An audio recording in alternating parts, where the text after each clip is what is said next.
కరివేపాకు చికెన్ తయారు చేయ విధానం. ముందుగా చికెన్ని శుభ్రంగా కడగండి. కడిగిన తర్వాత మసాలాలు పెట్టి పక్కన ఉంచండి.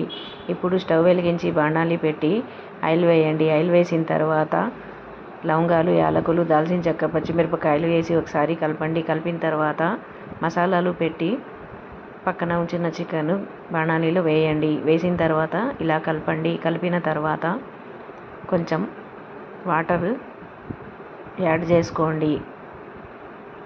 కొంచెం వాటర్ యాడ్ చేసిన తర్వాత ఒకసారి కలపండి. కలిపిన తర్వాత మూత పెట్టి లో సిమ్లో ఒక 20 నిమిషాల దాకా ఉడకనివ్వండి. ఇప్పుడు మూత తీసి ఒకసారి కలపండి. ఇలా కలిపిన తర్వాత కొంచెం గరం మసాలా వేయండి. గరం మసాలా వేసిన తర్వాత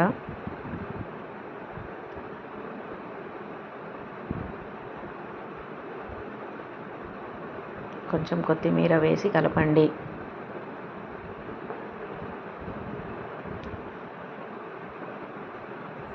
ఈ చికెన్ కర్రీ ఒక 25 నిమిషాల దాకా లో సిమ్లోనే ఉడకనివ్వండి.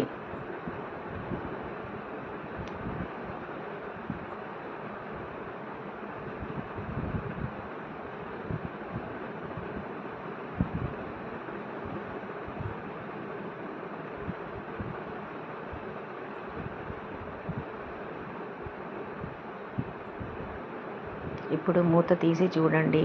మూత తీసిన తర్వాత కొంచెం కరివేపాకు వేసుకోండి. కరివేపాకు మరింత వేసుకున్నా పర్వాలేదు, ఎందుకంటే ఈ చికెన్ కరివేపాకు స్మెల్తోనే రుచిగా ఉంటుంది. కరివేపాకు వేసి కలిపి ఒక 5 నిమిషాల పాటు లో సిమ్లో ఉంచండి. ఇలా నూనె పైకి వచ్చిన తర్వాత స్టవ్ ఆఫ్ చేసేయండి.